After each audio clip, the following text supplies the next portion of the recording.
DPO గారు కింద పెట్టిన తప్ప పార్టీ నాయకులు కార్యకర్తలు ఎవరు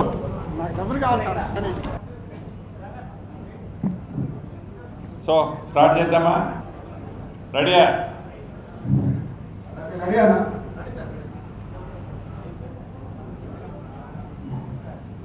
ఈ కార్యక్రమానికి నాతో పాటు ఉన్న స్వర్ణక్క గారికి, బొర్రా రాజశేఖర్ గారు, తుల్లూరు రమయ్య గారు, ఎక్స్ఎంపీ మధు గారు, ముఖ్యంగా ప్రింట్ అండ్ ఎలక్ట్రానిక్ మీడియా మిత్రులు అందరికీ మనస్ఫూర్తిగా హృదయపూర్వక నమస్కారం. మీ అందరికీ రాష్ట్ర ప్రభుత్వ పక్షాన, నా పక్షాన, ముఖ్యంగా మీడియా మిత్రులుగా ఐఎన్టీఆర్ మంత్రిని కాబట్టి నా పక్షాన, ఉమ్మడి ఖమ్మం జిల్లాలో ఉన్న నాకు తెలిసిన ముఖ్యమైన మీడియా మిత్రులు అందరూ వచ్చారు. వారందరికీ సంక్రాంతి శుభాకాంక్షలు మనస్ఫూర్తిగా తెలియజేసుకుంటూ, గౌరవ ముఖ్యమంత్రి గారు నిన్న జిల్లా కలెక్టర్ల సమావేశం నిర్వహించడం జరిగింది. గౌరవ మంత్రులు అందరము 33 జిల్లాల కలెక్టర్లు, రాష్ట్రంలో ఉండే సిఎస్ గారు, మిగతా ఉన్నత అధికారులు అందరూ ఆ సమావేశంలో పాల్పంచుకున్నారు. ఆ సమావేశం యొక్క ముఖ్య ఉద్దేశం సాధించుకున్న తెలంగాణ రాష్ట్రంలో గడిచిన 10 సంవత్సరాల్లో ఏం జరిగింది, ఆశించింది మేరకు జరగలేదు కాబట్టే మార్పు కావాలని, అది ఇందిరమ్మ రాజ్యంతోనే సాధ్యమని తెలంగాణ రాష్ట్ర ప్రజలందరూ ఇందిరమ్మ రాజ్యాన్ని దీవించి సంవత్సరం పూర్తయి 2వ సంవత్సరంలోకి అడుగుపెట్టాం. ఏవైతే పేదోళ్ల కలలు నెరవేర్చడం కోసం తెలంగాణ రాష్ట్రంలో ఏర్పడిన ఇందిరమ్మ రాజ్యం యొక్క గడిచిన సంవత్సరంలో జరిగిన సంక్షేమము, అభివృద్ధి కార్యక్రమాల గురించి చర్చించుకుంటూ గడిచిన 10 సంవత్సరాల నుంచి ఏవైతే పేదవాడికి అవసరమైన కనీస అవసరాలకు సంబంధించిన తెల్ల రేషన్ కార్డులు, ఈ తెల్ల రేషన్ కార్డుల విషయంలో ఎక్కడైతే ఎన్నికలు వస్తాయో ఎన్నికలు వచ్చే ప్రాంతంలోనే తెల్ల రేషన్ కార్డులు ఆనాటి ప్రభుత్వం ఇచ్చి రాష్ట్రంలో మిగతా ప్రాంతాలన్నిటినీ విస్మరించింది అన్నది నిజం. ఆనాటి ప్రభుత్వం ఇప్పుడు నిజంగా అర్హులైన పేదవాళ్ళందరికీ ఆనాటి ప్రభుత్వం ఏదైతే నియమ నిబంధనలు పెట్టిందో ఆ నియమ నిబంధనలను ఎక్కడనా తగ్గకుండా పేదవాళ్ళందరికీ, అర్హులైన వాళ్ళందరికీ ఎన్ని లక్షల కొత్త కార్డులైనా ఈ ప్రభుత్వము ఇవ్వాలి అని, అది కూడా జనవరి 26వ తారీఖు నుంచే ఇవ్వాలని నిన్న కలెక్టర్ల సమావేశంలో గౌరవ ముఖ్యమంత్రి గారు ఆదేశాలు ఇవ్వటం జరిగింది. వాటికి సంబంధించిన విషయం గురించి, రైతు భరోసాకు సంబంధించిన విషయంలో ఆనాడు రైతు బంధు పేరుతో మొదటిసారి ప్రతి సంవత్సరము ఎకరానికి 8,000 రూపాయలు ఆనాటి ప్రభుత్వం ఇచ్చింది. ఎన్నికల ముందు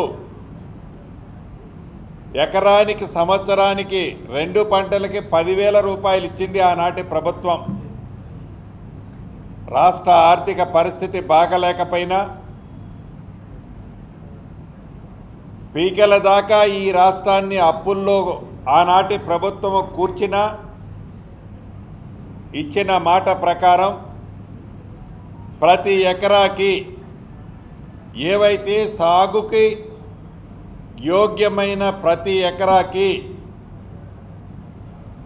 సంవత్సరానికి 12,000 రూపాయలు ఇవ్వాలని, అది కూడా జనవరి 26వ తారీఖు నుంచి ఇచ్చే కార్యక్రమాన్ని ప్రారంభించే విధంగా గౌరవ ముఖ్యమంత్రి గారు కలెక్టర్లకు ఆదేశాలు ఇవ్వటం జరిగింది.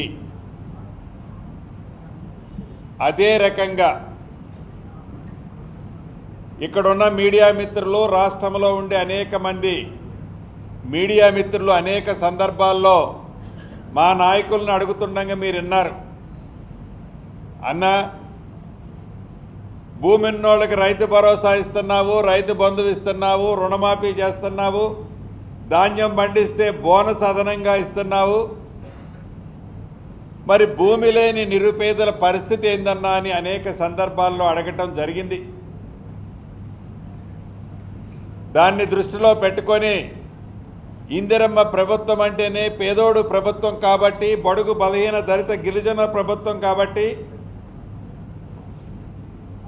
భూమి లేని నిరుపేద ప్రతి కుటుంబానికి సంవత్సరానికి 12,000 రూపాయల చొప్పున 2 విడతలుగా 6,000 చొప్పున ఇచ్చే కార్యక్రమాన్ని జనవరి 26వ తారీఖు నాడు శ్రీకారం చుట్టడం జరుగుతుంది. ఇక 4వ అంశం నా శాఖకు సంబంధించిన అంశం, ఇందిరమ్మ ఇళ్ళు. ఇందిరమ్మ ఇళ్ళు అంటేనే ఇందిరమ్మ రాజ్యం. ఇందిరమ్మ రాజ్యం అంటే ప్రతి పేదవాడికి గుర్తొచ్చేది ఇందిరమ్మ బొమ్మ వారి గుండెల్లో చిరస్థాయిగా ఉందో ఆ కళను నెరవేర్చే కార్యక్రమాన్ని సైంటిఫిక్గా ఏదో ఉత్తుత్త మాటలు చెప్పకుండా మన ఇందిరమ్మ ప్రభుత్వం ఏర్పడిన కొత్తలో ప్రజల వద్దకే పాలన కార్యక్రమంలో భాగంగా అధికారులని ప్రతి ఇంటికి పంపించినప్పుడు రాష్ట్ర వ్యాప్తంగా వారికి ఉన్న సమస్యలు 1,15,00,000 అప్లికేషన్లు వచ్చాయి. దాంట్లో 80,60,000 అప్లికేషన్లో ఇళ్ళు కావాలని అడిగిన వాళ్ళు ఉన్నారు. ఈ 80,60,000 అప్లికేషన్లలో ఎవరు ఎలిజిబులో చూడటం కోసం డిసెంబర్ 5వ తారీఖు నాడు ఒక యాప్ని ప్రారంభించి ఇప్పటి వరకు సుమారు 72 లక్షల మందిని ఒక్క జిహెచ్ఎంసీ పరిధిలో తప్ప రూరల్ ప్రాంతంలో ఉండే అప్లై చేసిన ప్రతి ఒక్కళ్ళని ఇందిరమ్మ యాప్ ద్వారా వాళ్ళ వివరాలు సేకరించాం. ఇందిరమ్మ ఇళ్ళు ఇచ్చే కార్యక్రమాన్ని కూడా 26వ తారీఖు నాడు గ్రామ సభలో ఇందిరమ్మ ఇళ్ల కోసం గ్రామ సభ, రైతు భరోసా ఇచ్చే దాంట్లో కూడా ఆ గ్రామంలో ఏవైతే కొండలు, గుట్టలు, వాగులు, వంకలు, చెరువులు ఏదైతే ప్రభుత్వ వారి సొంత ఆస్తులని నివాస యోగ్యం కోసం ట్రాన్స్ఫర్ చేసుకున్నారో, ఏదైతే వారి సొంత భూములని ఇండస్ట్రీస్ కోసం ట్రాన్స్ఫర్ చేశారో, ఏ స్థలాలనైతే ఇల్లు కట్టుకోవటానికి అర్హతలు పొంది గత ప్రభుత్వంలో ఇందాక నేను చెప్పిన అన్నిటికీ కూడా ఆనాటి ప్రభుత్వం ఏది చూడకుండా రైతు బంధువునిచ్చింది.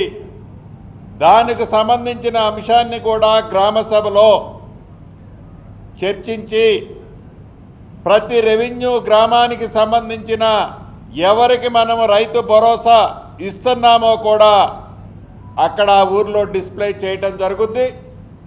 ఇందిరమ్మ ఇళ్ళ విషయంలో కూడా నిష్పక్షపాతంగా ఎవరైతే పేదవాళ్ళు, అర్హులైన వాళ్ళు, పేదవాళ్ళల్లో బహుభేద వాళ్ళకి టాప్ ప్రయారిటీ పెట్టి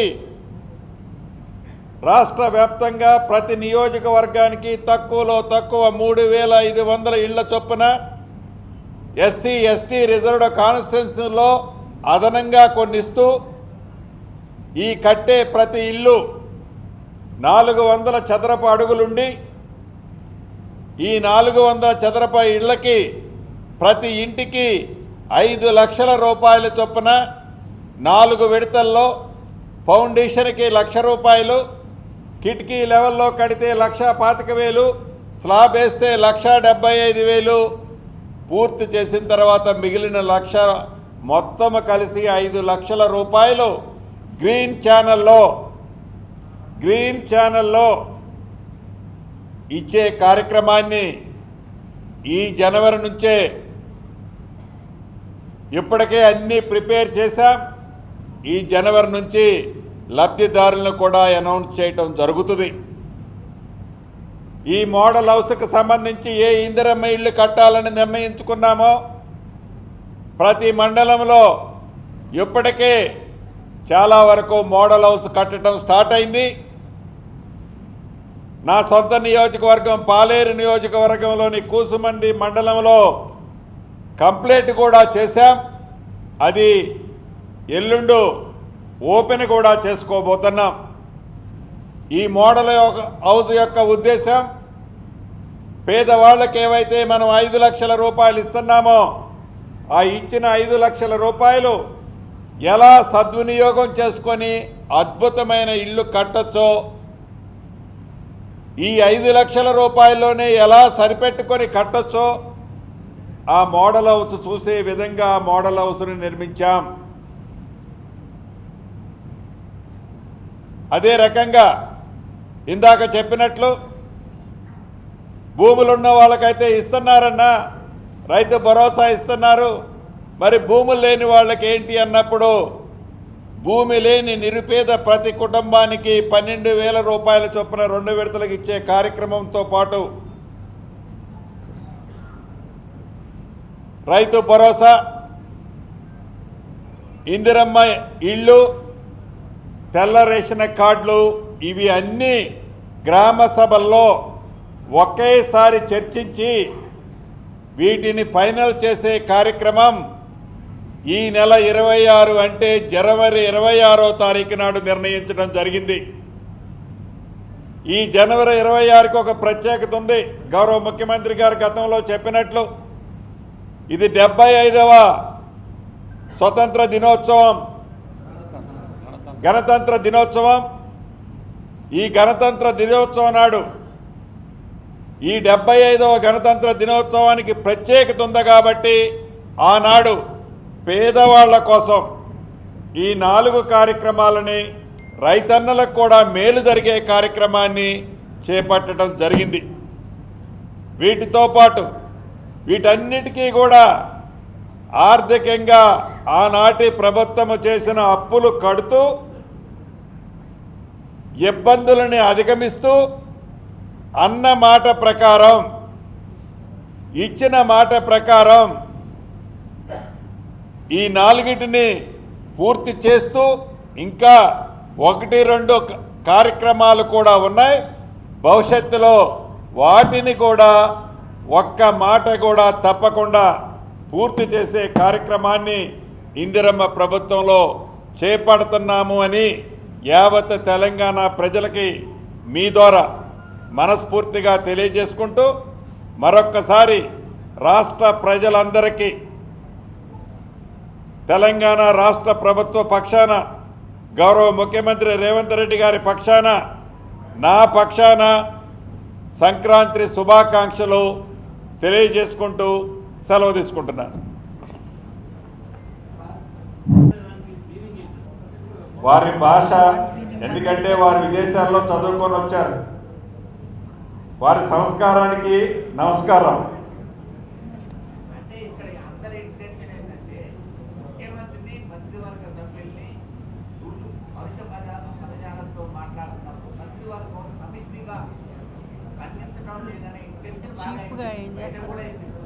అంటే ఎప్పుడన్నా గౌరవ ముఖ్యమంత్రి గారు వారు చేసిన అరాచకాల మీద కత్తి స్పష్టంగా మాట్లాడితేనే ఆ బాడీ లాంగ్వేజ్నే వాళ్ళు మాట్లాడే సంస్కారం ఉన్న వాళ్ళు ఇక లొట్ట పీసు ఈ పీసు ఆ పీసు అంటూ ఏదైతే వాళ్ళు మాట్లాడే ప్రతి మాటకి సమిష్టిగానో ఇతరత్రనో మాట్లాడాల్సిన అవసరం ఉంటుందని నేను వ్యక్తిగతంగా అనుకోవటం లేదు. ప్రజలు ప్రతి విషయాన్ని చాలా స్పష్టంగా గమనిస్తున్నారు వాళ్ళు మాట్లాడే బాడీ లాంగ్వేజ్ని.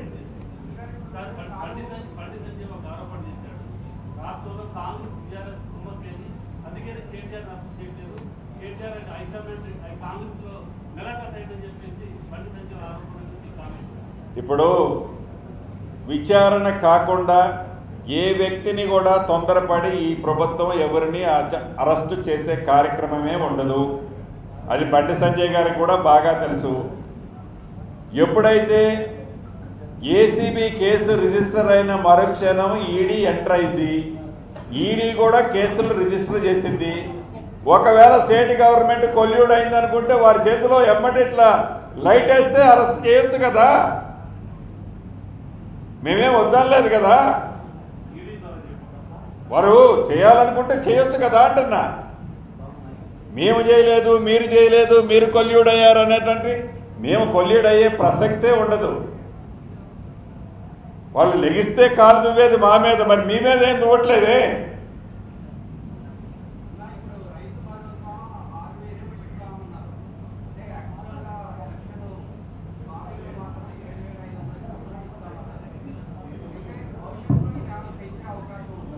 తప్పకుండా ప్రభుత్వంలో ఈరోజు ఆర్థిక పరిస్థితి ఆనాటి ప్రభుత్వం చేసిన ఆర్థిక అరాచకాల వల్ల ఇబ్బంది ఉన్నమాట వాస్తవం. ఇబ్బంది లేదనుకుంటే నేను ఈ ప్రభుత్వం ప్రజలకి తప్పు చేసినట్లు అవుతుంది. అయినా కూడా ఆనాడు వారు 10,000 ఇస్తే ఇలా 12,000 ఇస్తున్నాం, అంటే 20% పెంచిస్తున్నాం. వారిలాగా ఇచ్చేది దుర్వినియోగం కాకుండా సద్వినియోగం అయ్యేటట్టు ఆనాడు వారు ఇచ్చిన రైతు బంధువు కానీ ఈనాడు మేము ఇచ్చే రైతు భరోసా కానీ ఎవరైతే పంట వేసే రైతన్నకి ఒక భరోసా కల్పించే కార్యక్రమంలో భాగంగా ఇస్తున్నాం. ఈ 12,000 రూపాయలు ఆర్థిక పరిస్థితి మెరుగుపడ్డ తర్వాత అన్న అంశాలలో ఏ ఒక్క అంశంలో కూడా ఈ ఇందిరమ్మ ప్రభుత్వం వెనక్కైతే పోదు.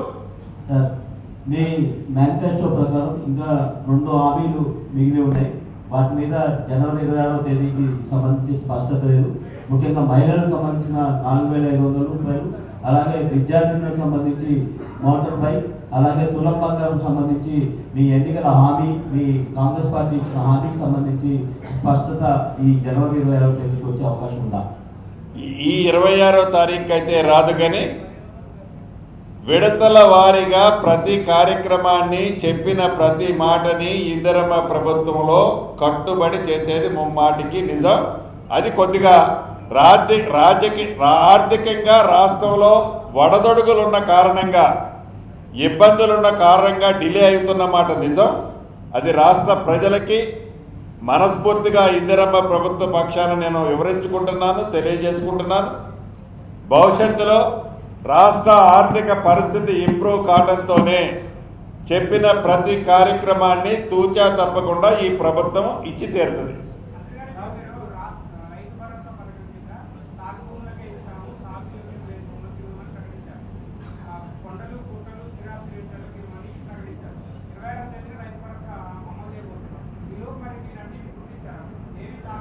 ఏదైతే ఇందాక మీతో అన్నట్లు ఈ 15వ తారీఖు లోపు ప్రతి ఉమ్మడి జిల్లా ఇన్ఛార్జి మంత్రి గారు ఎవరైతే ఉన్నారో ఇన్ఛార్జి మంత్రి గారు ఆ పాత జిల్లాకు సంబంధించిన ప్రజాప్రతినిధులతో, కలెక్టర్లతో, ఉన్నతాధికారులతో సమావేశం చేయడం జరుగుతుంది.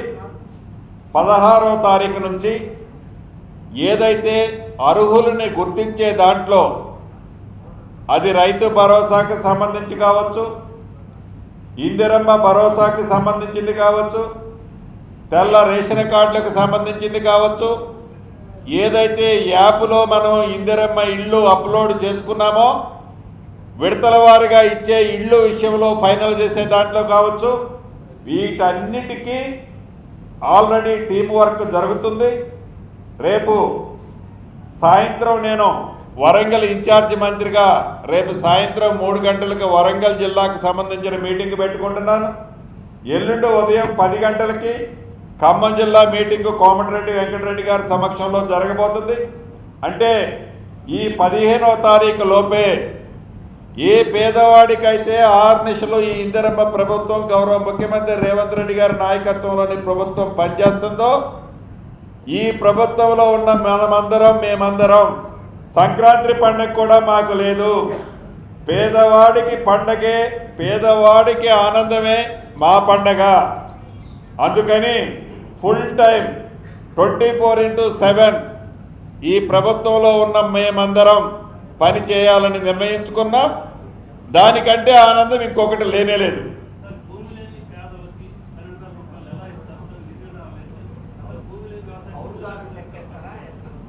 ఏదైతే విధి విధానాలన్నీ కూడా రేపు కమిటీల్లో ఫైనల్ కాబోతున్నాయి.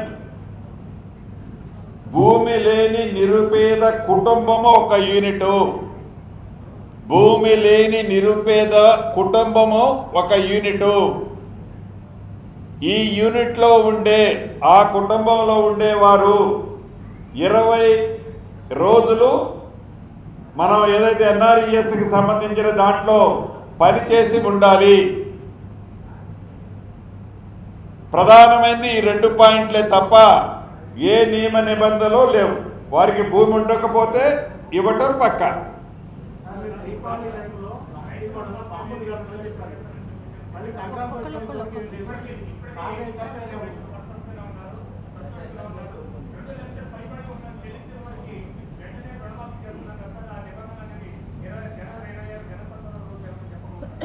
అంటే ఇంకా దానికి సంబంధించిన అంశాన్ని ఇంకా క్షుణ్ణంగా పరిశీలిస్తున్నాం. ఏదైతే ఈ జనవరి 26వ తారీఖున వెరీ క్లారిటీగా చెప్పేది 4 అంశాలు.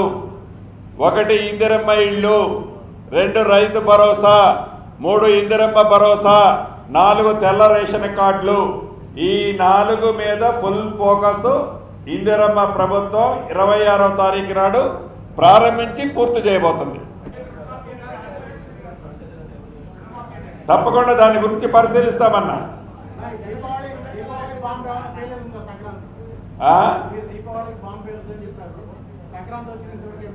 ఇంకా పేలినట్టు కనబట్ట తప్పుడు రాలా మీకు? వాళ్ళలో ఏది కంపనాలు వచ్చినాయి కానీ మీకు ఆ సౌండ్ రాబోవడం ఏంటన్నా? జర్నలిస్టులకు సంబంధించిన అంశం ఆనరబుల్ సుప్రీంకోర్టులో ఉంది కాబట్టి, సుప్రీంకోర్టు ఒక జడ్జిమెంట్ ఇచ్చింది కాబట్టి దాని గురించి మనం ఎక్కువ చర్చించుకోలేం. దాన్ని ఎట్లా చేయాలన్నది మళ్ళీ మీతో విడిగా మాట్లాడతాను.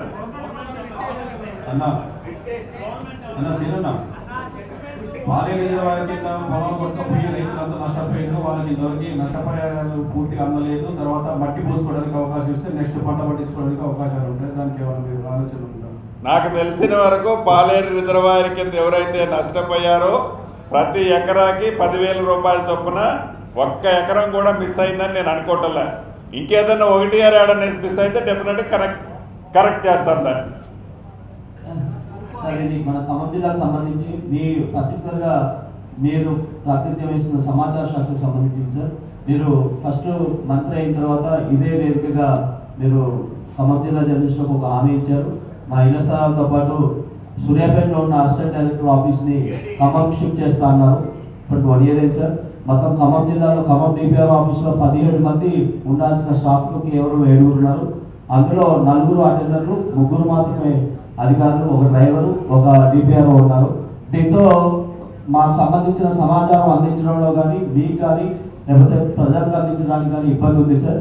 18 పోస్టులను ఫిల్అప్ చేయడానికి ఉన్న అవకాశాలను పరిశీలించండి సార్. అలాగే సూర్యాపేటలో ఉన్న ఏడీ కార్యాలయాన్ని మీరు అప్పుడే మాకు చెప్పారు. దాని ప్రాసెస్ కూడా అప్పుడే స్టార్ట్ అయింది. దాన్ని కాస్త ఏడీ కార్యాలయానికి తీసుకొస్తే విలేకరులకు వాహనాలు అందుబాటులో ఉండే అవకాశం ఉంది, క్లరికల్ పోస్టులు అందుబాటులో ఉండే అవకాశం ఉంది, టైపిస్టులు వచ్చే అవకాశం ఉంది.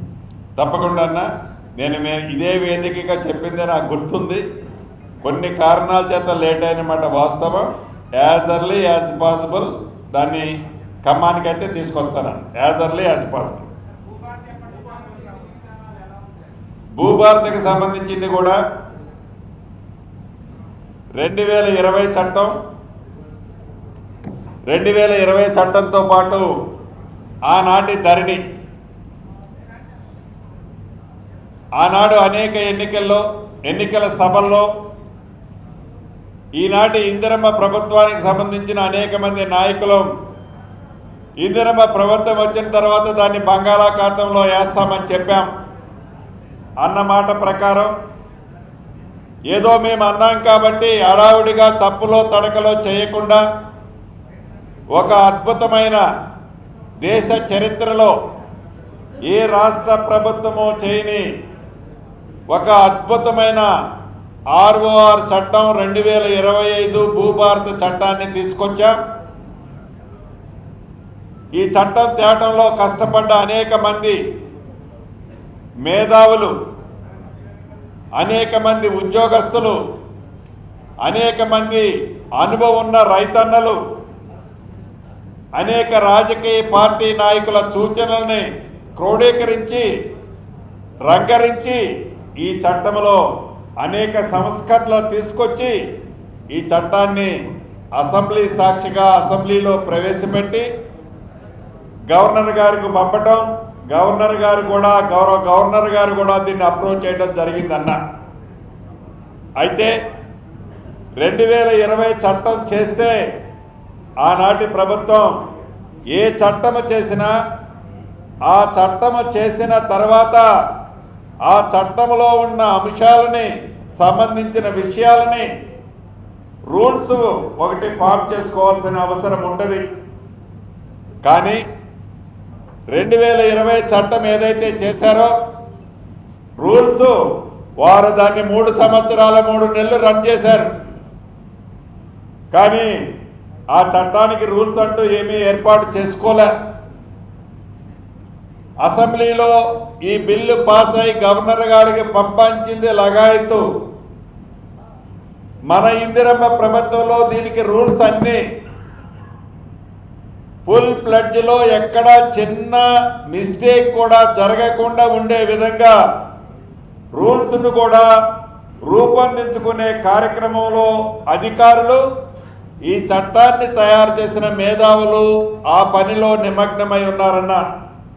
నాకు తెలిసి ఫిబ్రవరి చివరి లోపు, అంటే ఫిబ్రవరి 15 నుంచి 28 లోపు ఈ భూభారతి చట్టం, అదే రకంగా ఈ ధరణి ప్లేస్లో వచ్చిన ఈ భూభారతి ఫుల్ ప్లడ్జ్లోకి లైవ్లోకి వస్తుందన్న.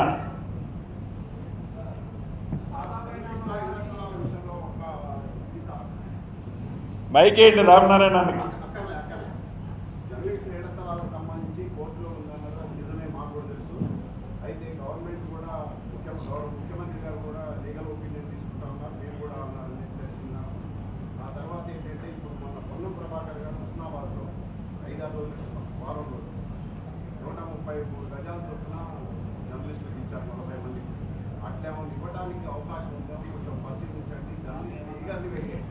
ఈ వేదిక మీద మాట్లాడితే మనకు నష్టం జరుగుతుందన్నా మనం కూర్చొని మాట్లాడదాం.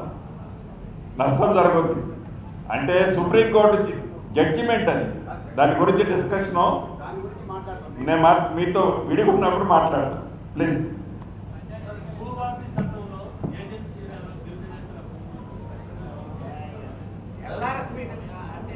ఏదైతే ఈ చట్టంలో ఏజెన్సీకి సంబంధించిన దాంట్లో మన పరిధులను దాటి దాన్ని మార్చలేము.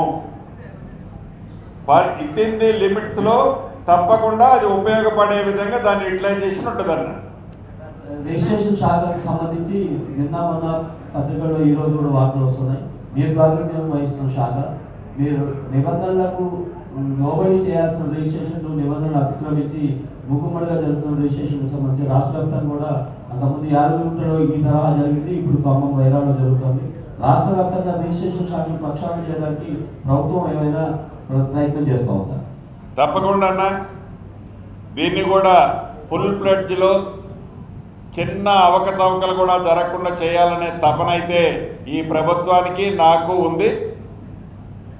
ఏవైతే బయటికి వస్తున్న ప్రతి అంశం మీద చాలా క్షుణ్ణంగా ఇన్డెప్త్గా డిగ్ చేస్తున్నాం. దానికి సంబంధించిన అధికారుల మీద కూడా చర్యలు తీసుకున్నాం, భవిష్యత్తులో కూడా తీసుకుంటున్నాం. దానికి ఆల్రెడీ ఏదైతే మన జిల్లాకు సంబంధించి 1-2 అంశాలు ఏవైతే వచ్చాయో ఆల్రెడీ ఎంక్వైరీ మెయిన్ ఆఫీస్ నుంచి ఎంక్వైరీ టీం కూడా ఈ హాలిడేస్ కాబట్టి నెక్స్ట్ డే వర్కింగ్ డే నాడు వస్తున్నారు. ఇన్డెప్త్గా ఎక్కడైతే చట్టానికి లోబడి కాకుండా రూల్స్ అండ్ రెగ్యులేషన్స్ డీవియేట్ అయ్యి తప్పులు ఎవరైతే చేశారో వాళ్ళని శిక్షించడం కూడా జరుగుద్ది. భవిష్యత్తులో తప్పులు జరగకుండా ఉండే విధంగా ఎలా ఈ వ్యవస్థను స్ట్రీమ్లైన్ చేయాలనో దాని మీద కూడా ఈ ప్రభుత్వం కాన్సన్ట్రేషన్ చేయడం జరుగుతుందన్న.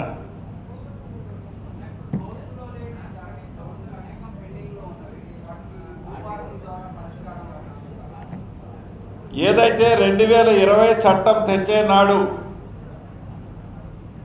ఆనాటి ప్రభుత్వం ల్యాండ్ అప్పీల్ అథారిటీని పూర్తిగా తీసేసింది.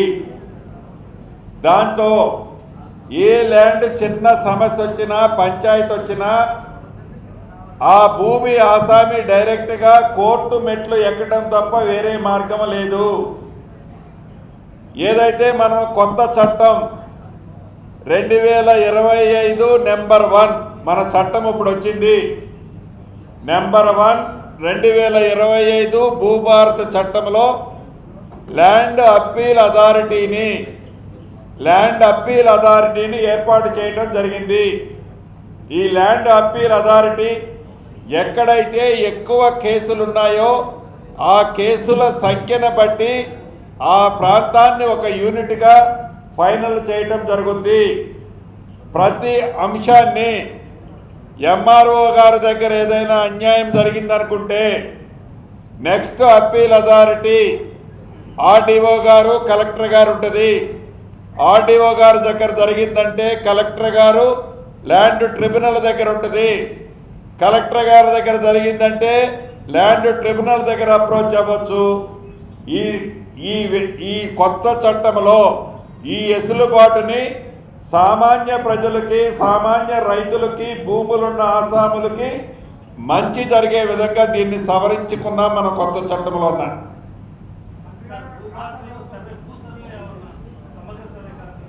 తప్పకుండా చేయాల్సిన అంశం అయితే ఉంది. చట్టంలో ఆ ప్రొవిజన్ అయితే పెట్టాం, కానీ ఇది వ్యక్తిగతంగా నాకు కూడా చేయాలని ఉంది. దీంట్లో మెరిట్స్, డిమెరిట్స్ చూసి తప్పకుండా దాని మీద కూడా ఒక నిర్ణయం భవిష్యత్తులో తీసుకోవడం జరుగుతుంది. అదేవిధంగా ఇప్పుడు రిజిస్ట్రేషన్లు జరిగేటప్పుడు పక్క రాష్ట్రంలో కర్ణాటకలో ఉన్న విధంగా ఇప్పుడు రిజిస్ట్రేషన్లు జరిగే దాంట్లో ప్రతి డాక్యుమెంట్తో పాటు సరిహద్దులతో కూడిన క్లియర్ మ్యాప్ను కూడా మెన్షన్ చేయాలన్నది ఈ చట్టంలో పేర్కొనబడిందన్న. ఫస్ట్ దాన్ని ఈ ప్రభుత్వం ఇంప్లిమెంట్ చేస్తుందన్న ఈ చట్టం ద్వారా.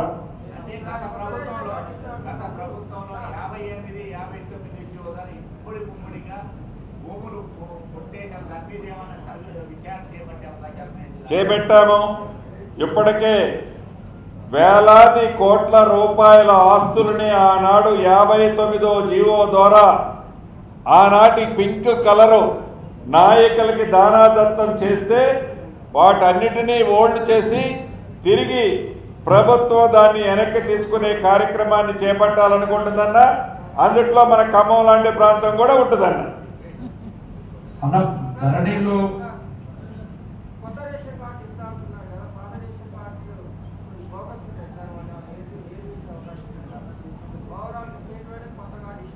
టోటల్గా కొత్త కార్డులు ఇవ్వడం జరుగుతుందన్న. పాత కార్డులని ఏం టచ్ చేయం. టోటల్గా ఏదైతే ఎలిజిబుల్ ఉన్న ప్రతి వాళ్ళకి, అర్హులైన వాళ్ళకి కొత్త కార్డు ఇవ్వడం జరుగుతుందన్న.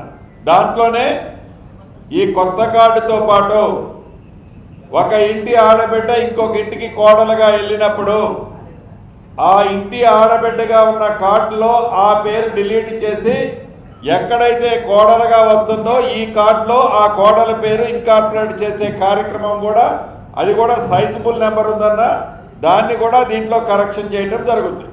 అన్న ధరణిలో పట్టాదారు పాస్ పుస్తకాలకు సంబంధించి కాలంలో సాగుదారుడు అనేది కాలం లేదు. ఇప్పుడు భూభారతిలో అనుభవదారుడు అని చెప్పేసి పొందపరుస్తున్నారు. దీంతో అప్పుడు రైతుకి అనుభవదారుడి మధ్య వివాదాలు జరిగే అవకాశాలు ఉన్నాయని చర్చ జరుగుతుంది. దీనిపై అనుభవదారుడు అంటే ఏంటి? 2014కి ముందు ఏవైతే ఆనాడు మాన్యువల్ పానీలలో అనుభవదారు కారంలో ఉండి ఎవరైతే ఇప్పుడు నేనే ఉదాహరణకున్నాను, అసెంబ్లీ సాక్షిగా చెప్పాను, మళ్ళీ చెప్తున్న మీ ద్వారా తెలంగాణ రాష్ట్ర ప్రజలకి, మా తండ్రులు 8 మంది ఆనాడు వాటాలు అయితే పంచుకున్నారు. కానీ 8 మందికి క్లియర్గా ఒక్కొక్క సర్వే నెంబర్లో 2-3 ఉన్నారు. పట్టేదారి కాలంలో ఒక్కళ్ళిద్దరు పెద్దనాన్న పేర్లే వస్తాయి, మా నాయన చిన్నోడు. అనుభవదారుల కాలంలో 5-6 ఉంటారు. నిజంగా పట్టేదారి కాలంలో ఉన్న వాళ్ళకి అనుభవదారుల్లో ఎంజాయ్మెంట్లో భూమి వాళ్ళు లేరు. దీనికి సంబంధించింది కొన్ని గతంలో మేము పరిష్కరించుకున్నాం, చాలా వరకు 90% పైన. ఇదంతా ఎప్పటిది 2014 కంటే ముందున్న ఇవన్నీ. ఇటువంటి వాటి అన్నిటినీ పరిష్కరించాలి కాబట్టి ఈ అనుభవదారి కాలం పెట్టామే తప్ప భూములుండి ఎవరైతే ఒరిజినల్ పట్టేదారులు ఉన్నారో వాళ్ళెవ్వరికీ ఈ కాలం వల్ల ఇబ్బంది కలగదని రాష్ట్ర రెవెన్యూ మంత్రిగా చాలా స్పష్టంగా నేను చెప్తున్నానన్న.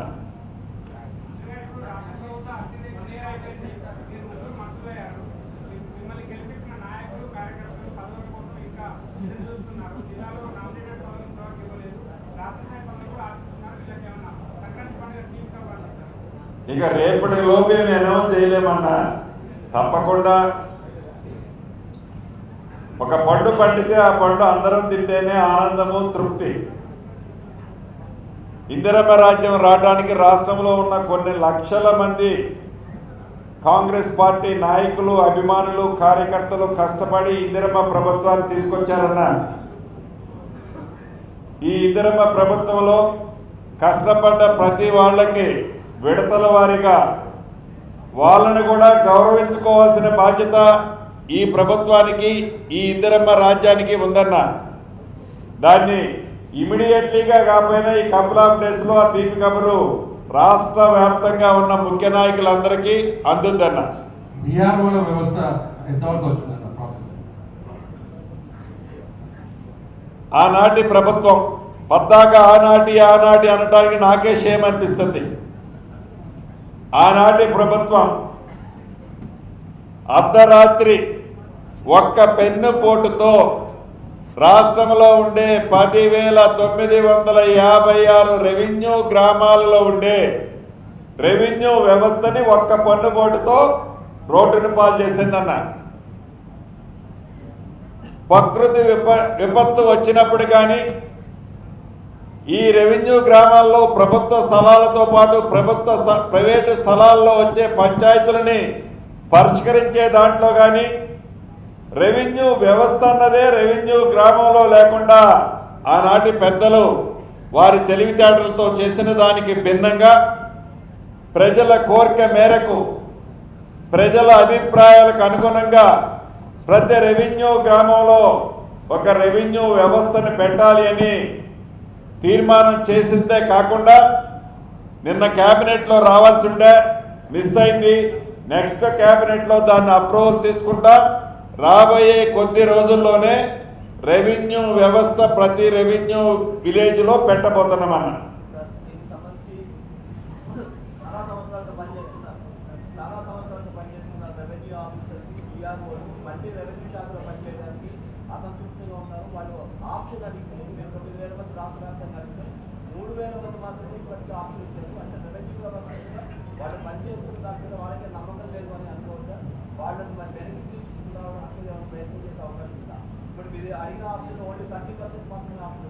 నో మీకు వచ్చిన లెక్క తప్పు వేనన్నా.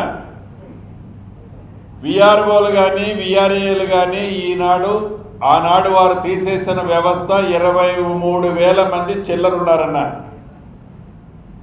3 రోజులు ఆప్షన్ అడిగితే 3 రోజుల్లో మీరు క్లియరెన్స్ ఇవ్వమనంటే 16,324 మంది ఆప్షన్కి అప్లై చేశారన్న. ఈ 16,300 చిల్లరలో ఏదైతే ఎలిజిబిలిటీ చూసి తప్పకుండా ఉన్నదే తప్ప ఈ వ్యవస్థలోకి రావద్దు అని అయితే వాళ్ళు ఎవరు అనుకోవటం లేదు.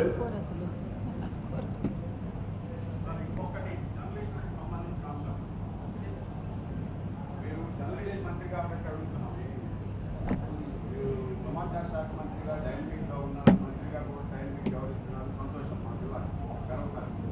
అదే సందర్భంలో రాష్ట్రంలో ఉన్న జర్నలిస్టులందరికీ కూడా హెల్త్ కార్డులు లేక, హెల్త్ కార్డులు ఉన్న అమలు కాక చాలామంది ఇబ్బందులు పడుతున్నారు, చనిపోతున్నారు జర్నలిస్టులు.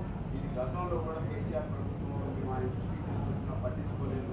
ఇప్పుడైనా మీరు పట్టించుకుంటారని కాంగ్రెస్ ప్రభుత్వం వచ్చిన తర్వాత జర్నలిస్ట్ సమస్యలని పరిష్కారం అవుతాయని అనుకున్నాం, కానీ కావట్లేదు. దాన్ని దృష్టిలో పెట్టుకొని మీరు ఇది కోర్టుకు సంబంధం లేని అంశం. అయితే తప్పకుండా రామనారాయణ మీ చైర్మన్ గారు శ్రీనివాసరెడ్డి గారు మీరు ఒక కమిటీ ఆల్రెడీ కాన్స్టిట్యూట్ అయినట్టున్నారు. ఈ పండుగ తర్వాత తప్పకుండా 1-2 సార్లు మీతో కూడా కూర్చొని దానికి సంబంధించిన హెల్త్ కార్డుతో పాటు అకామిడేషన్ కార్డు సబ్జెక్ట్ కూడా మీ దగ్గర ఉంది. ఈ 2 అంశాలని సింగిల్ స్ట్రెచ్లోనే క్లోజ్ చేసుకుందామా, తప్పకుండా చేసి పెడతారు, నో డౌట్. సో అందరికీ మరొక్కసారి ఈ సభలో ఉన్న ప్రింట్ అండ్ ఎలక్ట్రానిక్ మీడియా మిత్రులతో పాటు రాష్ట్ర వ్యాప్తంగా ఉన్న ప్రింట్ అండ్ ఎలక్ట్రానిక్ మీడియా మిత్రులందరికీ కూడా సంక్రాంతి శుభాకాంక్షలు తెలుపుతూ సెలవు తీసుకుంటున్నాను. Thank you very much.